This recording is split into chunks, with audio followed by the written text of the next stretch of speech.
Hi guys, and welcome to the show. I'm Lisa Akbari, your hair doctor. I love you guys so much. I'm so excited. I have tons of questions, and I'm doing them in parts so that we won't have these technical difficulties that I've had in the past. But here we go. First question is it starts with, is it better to detangle natural hair when the hair is wet or dry? How often do I need to detangle? I spoke about this in one of my last videos. You really shouldn't have to detangle, but there is a way to detangle when you find yourself in trouble. What I always say is do not create a tangle, and there's not one to remove. How do we prevent creating tangles? We've got natural hair. It's going to tangle. Not necessarily if we follow our shampoo techniques properly, and if we just go on my website in natural hair. My natural hair. Go to my website at lisaakbari.com and my natural hair page. I'm silly today, guys. Forgive me. Well, and then I have several tutorials of me detangling, of me shampooing, and combing properly. All those things, and that'll help you with this problem. Now, to get to the answer to her question, wet hair is at its weakest state. Hair is at its weakest state when it's wet. So when you start trying to comb through the hair or even remove the tangles with your human comb, then you're going to have a problem. And why is it at its weakest state? Because the first bonds, the hydrogen bonds, break down when water hits it. It's kind of like a noodle. You've heard this example maybe, perhaps. It's like a piece of pasta. And the pasta, when it's dry, it's really stiff and hard and seems to be stronger. Got to be careful because you can't break it if it dries out too much. But when it's wet, then it begins to get a little, you notice that it's kind of a softer. It's broken down. It reforms into its hard, stronger state when it dries. So it's real important. You have to be careful because you can kind of pull it and it'll pull apart. So that's kind of an example. I don't know if it's the best analogy, but it's an example of what, just to tell you what hair does. And so those bonds break down. So if you start to comb through them, your elasticity is going to be different and you're going to end up causing problems with breakage. When the hair is dry and reformed back into its state that it should, and those bonds are reformed, then that helps to increase the strength of the hair. At that point, then you can detangle. But my detangling technique works with wet or dry because you're not combing through. You're smoothing through, and then you slide through once you know you've detangled. So I hope that answers. And she said, how often do I need to? Again, this goes back to if you're tangled or not. Try to prevent tangles, and that way you won't have to. But if you dress your hair for bed nightly, then you won't have as many problems. But yeah, whenever you work with your hair, you don't want it to tangle because what happens, it begins to do what we call webbing first. Once it starts the webbing technique, then it goes from webbing to a matting. I say technique, but it begins to mat, and then it begins to lock. So every day you let the tangles sit in the hair, they become webbed, tangled, matted, locked, and so you eventually have a lot more stress on the actual follicle, really, as well as the shaft. So you create microscopic tears on the shaft as you try to remove them, and then the hair eventually has poor elasticity, so it breaks. So it's lots of reasons why you don't want to tangle, and you want to be careful how you detangle if you find yourself in a situation where you've tangled. Next question. I'm trying to find a good protein and moisture balance deep conditioner, but I've noticed that most products say they're either one or the other, and that's true. And this is why the search is on, and I help you out with that on my site.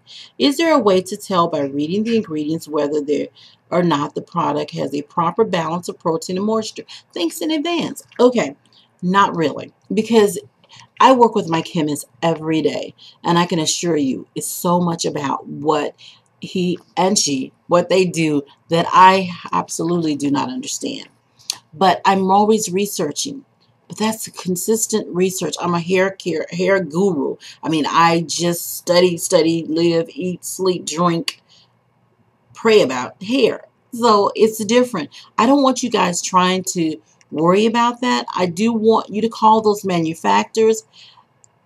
Let them appeal to your intelligence. Look on the front. It should say protein and moisture because the ones that do will say it. The search is on. But you can always also make it easy for yourself. On my website, I have a fabulous one. Not necessarily pushing my conditioner, but I do have a great conditioner. Okay, next question. Is there a way to reduce the amount of hair we naturally shed? Well, you don't want to do that. You want your hair to shed naturally. See, the key thing here is naturally shed. Excessively shed, oh yeah, we don't want that. But naturally shed, you want it to naturally shed. Why is that? Because shedding, natural shedding, is a very important part of the hair growth process. When your hair grows, it grows in what we call the anagen stage for a period of time. That means the hair is growing. It can grow anywhere from 2, 4, or even 6 years, and all of that strongly genetically linked. Then the hair goes through what we call a resting or shedding stage and shedding stage. So the hair, you get rid of that older hair. It's grown to its maximum because right behind that, there's another hair that's going to come out as you go into the catagen or resting stage. There's another hair that's coming behind it. You got to make room for that hair. It's a growth cycle. You shed it away, you make room for new hair, and you want to shed it away because you have wear and tear on that hair, and so it's time for a new one. We would have really aged, old looking hair if we never shed it. Okay? All right, so you want to do that. Next question. It says, what do Christmas tree parts look like? Do you mean the hair breaks all the way towards the scalp? And she went on to ask some other things. Let me just say this. When I talk about balding, when I say Christmas tree part, when you part your hair and do this, it looks like you have a Christmas tree laying on your scalp. That means it's not even. It's just, little areas of unevenness, lack of a better way to say it, around it. It's more inconsistencies in your density. The hairs per square inch are not consistent in numbers. Diffuse look. So that's what I mean by Christmas tree part. Next question. Hair thinning from weaves and braids, an extremely thin crown. Can this hair regrow? And what should I use? Okay. If you have not destroyed the follicle, then you can regrow your hair. There's something called traction and even friction alopecia as it relates to the pulling, the traction, as it relates to braids and weaves and things like that. And then you have breakage, traction, friction, breakage, and traction breakage. That means the hair will break and pull right at the scalp, and when we view the scalp under the microscope, it's right inside the mouth of the follicle. So a lot of times that happens. Examinations will determine whether we have a follicle that's blocked, injured at the mouth on the epidermis, first-degree level, or if we have some second-degree skin damage where we may have to involve a different practitioner. As a trichologist, I make that decision. And once I do the examination, I can tell you the best thing to do is try at home to first create an environment for your follicle to allow that hair to emerge by one, clarifying, and you may, especially if there's an itchy symptom, flaky or tender symptom, clarifying every other day. We can do it with a quick fix, but you're moving those dead cells away. And then you want to there's a scalp treatment. You could use things like aloe vera and some other soothing oils in addition to the hydration you get from aloe vera. But I would recommend my scalp treatment because it's all done. Scalp treatment level 3 on my website. It makes it easier for you. But you want to create that environment daily. So use that like twice a day. See what happens about 7 weeks, and then go to a trichologist. While you're doing these things, research and then go to a trichologist. You need an examination. There's no way to determine whether this is permanent or this is temporary. Permanent would mean one of two things. Either the follicle is malfunctioning to the point where it's dying away, where that miniaturization process is occurring, where the follicle is slowly shutting down, and that's where you may have a genetically programmed follicle there. It may be genetically programmed to do that. Or you may have damaged that to the point with scar tissue, so you've destroyed the follicle. Or there just may be a chronic blockage, but the examinations will tell you, okay? All right, next question. Let's see. Can you explain how to use your cool down product if I want to blow dry my hair? Yes, cool down basically is a product that we have to cool down the hair, to keep the temperature from rising so quickly. It's a heat protectant. And basically what you would do is shampoo, condition, always. And once you've done that, then you can put a leave-in conditioner on, depending on if you have really dehydrated, weak hair. You really shouldn't use heat when you have that situation. But I like to use leave-in conditioners as a rule anyway. But cool down is a great leave-in conditioner. So some people use it with or without. Fine hair, you may not need it. If your hair is coarse, then you can use your leave-in conditioner. And then the cool down is put on the hair after you've towel blot the hair, put your leave-in on, apply the cool down on your ends, and then open in the hair close to the scalp and smooth it with the fingers and thumb. Smooth it, mold it in place, and sit in the dryer. Once it's dry, then you're ready to dry flat iron. And they should keep it cool because the moisture levels will be up, but the hair won't be wet. Okay, let's see. All right, let's see. We have another question. It says, "Hi, Doc. Would you please help me with this problem?" Okay, I've got brownish black hair, but the situation is that my hair is getting white very fast. Join the club. Prescribe me something to stop the color change and to get my natural hair back. Well, okay, here's the deal.